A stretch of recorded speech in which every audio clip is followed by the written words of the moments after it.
মাহফিল শেষ, ঝামেলা মুক্ত, যা ঠান্ডা মাথায় বাড়িতে যাই। ঘুমাচ্ছি, সামনে সিট ভেঙে দিয়ে এই যে পেছনে সফর সঙ্গে ছিল হঠাৎ ডাক দিল, হুজুর হুজুর। আমি তো তাকালাম, কি রে পেরেশানির কি হলো? হঠাৎ তাকিয়ে দেখি এ পাশেও সব হইলো রামদাওয়ালা, এ পাশেও সব রামদাওয়ালা। গাড়িটা হলো থামা, ড্রাইভার হলো বাইরে। প্রথমে মাথায় কাজ করছিল না, এত রামদাওয়ালা আসলো কিসের জন্য?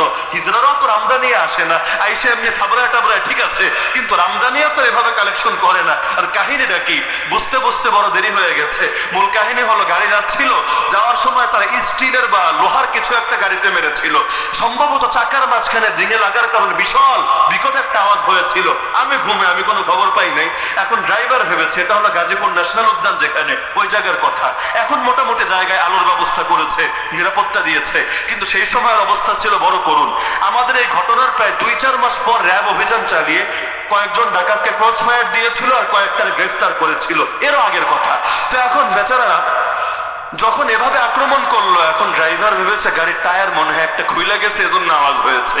গাড়িটাকে সুন্দর মতো থামিয়ে, আর মাথায় এটা নাই, ছোট মানুষ ছিল, বয়সও বেশি না, অভিজ্ঞতাও বেশি না, আর মাথায় এটা নাই যে এটা জঙ্গল, এখানে ভয়াবহ কিছু হতে পারে। সরল মনে নেমে মোবাইলের ফ্ল্যাশ জ্বালিয়ে দেখার চেষ্টা করছে, কিরে চাক্কা দেখে ঠিকই আছে, আওয়াজ হইলো কিসে? আর খবরই নাই। টের পাওয়ার আগেই 5 জন এসে পিছন থেকে জড়িয়ে ধরেছে, মোবাইল টোবাইল যা আছে এক ধাপে রেখে দিয়েছে। খবরই নাই, টের পাওয়ার আগেই 5 জন এসে পিছন থেকে জড়িয়ে ধরেছে, মোবাইল টোবাইল যা আছে এক ধাপে রেখে দিয়েছে।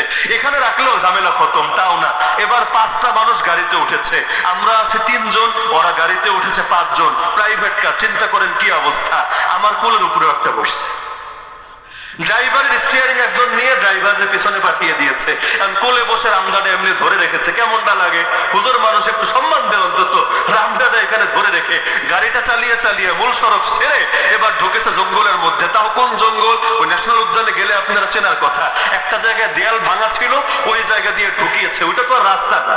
এবার এবড়ো খেবড়ো গাড়ি এমনি যায়, অমনি যায়, অমনি যায়। আমার খালি ভয় হচ্ছিল, রোজে স্টিয়ারিং এ কাঁচা, এটাও বোঝা যাচ্ছিল, খালি ভয় হচ্ছিল গাড়ি নিয়ে উল্টে যায় আর কি অবস্থা হয় আল্লাহ ভালো জানে। আর কোন এলাকায় ঢুকাচ্ছে ঘুম থেকে ওঠার কারণে, তখন তো আর টের পাইনি এটা গাজীপুর না ময়মনসিংহ না অন্য এলাকা। এখন কোন জায়গায় যে নেয় এটা ভাবছি, ওরা কি অগো আসল আস্তানায় নিয়ে যাবো, মিয়াকে কল্লা টল্লা কাইটা ফেলবো না কি করব, নাকি ফ্যামিলির কাছে ফোন দিয়া বিভিন্ন মুক্তিপণ দাবি করবে, মাথায় কাজ করছে না এখন। এখন মাঝখানে আমি একটা কথা কৌশল করে বললাম, ভাই তোমাদের কিছু নেওয়ার থাকলে, ডিমান্ড থাকলে এখানে কাম সাইরা ফেলো, কষ্ট করে ভিতরে নেওয়ার কি দরকার? নিবা তো নিবাই, ভিতরে না নিয়ে আমগুলো সাইরা দাও, যারা হারাই দাও, ঝামেলা মুক্ত। এখন বেচারাদের মনে হয় কথাটা একটু দিলে ধরেছে, ধরার কারণে একজনের রাস্তার কিছুটা কাছাকাছি নামিয়ে, যেহেতু পাহারা দেওয়া লাগবে, পুলিশ টুলিশ আসে কিনা, যদিও শুনেছি বিভিন্ন সিস্টেম টিস্টেম নাকি করা থাকে, চিল্লা চিল্লি করলেও কেউ নাকি আসে না, পরের খবর এগুলো। ভেতরে ঢুকিয়ে নিয়ে এমন এক জায়গায় নিয়েছে, আবার অন্ধকার রাত, আবার সব জঙ্গল, কিচ্ছু দেখা যায় না, বোঝা যায় না, একজন একজন করে বের করে পকেটে মকেটে যা আছে সব রেখে দিয়েছে। আমারও সুন্দর মতো মাহফিল থেকে যে প্যাকেট একটা দিয়েছে, প্যাকেটটাও খুলে যায়, সামনে আছে এমনি সুন্দর মতো সব নিয়েছে, মোবাইলটাও নিয়ে গেছে। লাস্ট টাইম অনুরোধ করলাম, ভাই সব তো নিলাই, মোবাইলটা খেলে দিয়ে যাও, মোবাইল নিলে একটু তো পেরেশানি বেশি। তার চাইতে বড় সমস্যা আমার মাহফিলের তালিকা সব মোবাইলে, আলাদা ডায়েরি আমি ব্যবহার করি না। মোবাইলটা নিয়ে গেলে এখন কি একটা সর্বনাশ হবে চিন্তা করো, কতগুলো মানুষের সঙ্গে কমিটমেন্ট আর ওয়াদা মিস হবে। এখন মোবাইলটা কিছুটা নতুন নতুনই ছিল, আমার জিজ্ঞেস করে হুজুর প্যাকেটটা কই?